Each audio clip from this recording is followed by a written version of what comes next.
Из Казани в Борисоглебск они вылетели в 7 часов утра, возвращаются под вечер. В небе медики провели почти 6 часов.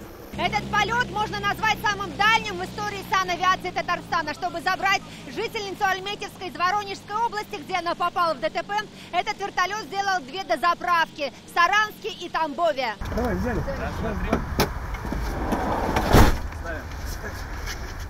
За рулем разбившейся легковушки была мама Камилы Бондиной. Она пыталась уйти от столкновения с фурой, которая выехала на встречную полосу. В итоге вылетели в кювет и врезались в дерево. В салоне в это время был муж Камилы и их 4-летний сын. Чудо, что все они целы и серьезно не пострадали. Сама Камила сейчас в сознании, состояние стабильное, но нужна сложная операция. В больнице Борисоглебска она лежала на вытяжке, у нее несколько переломов со смещением.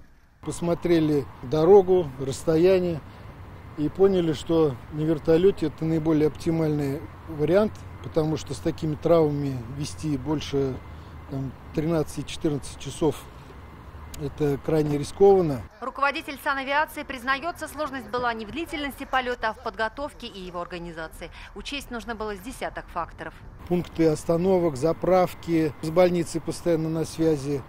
И самое тяжелое – это погодные условия угадать, потому что здесь погода одна. И если бы мы не вылетели, вот если бы мы эти 15 минут где-то потеряли, вот на любом из этих участков, то мы бы уже не прилетели сюда. Хочу выразить огромную благодарность нашим врачам, которые транспортировали меня и которые пришли на помощь в трудную минуту. Меня ждет сын, муж, мама, папа, все родственники. В прошлом году вертолеты санавиации привезли в Республиканскую клиническую больницу 150 пациентов из разных районов Татарстана. С марта этого года уже 125.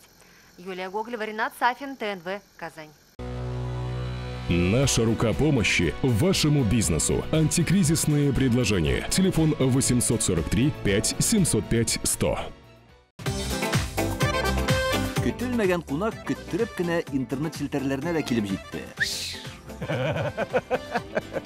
Хәзер бу фильмның барлык серияларын ТНВ.ру сайтында карап була.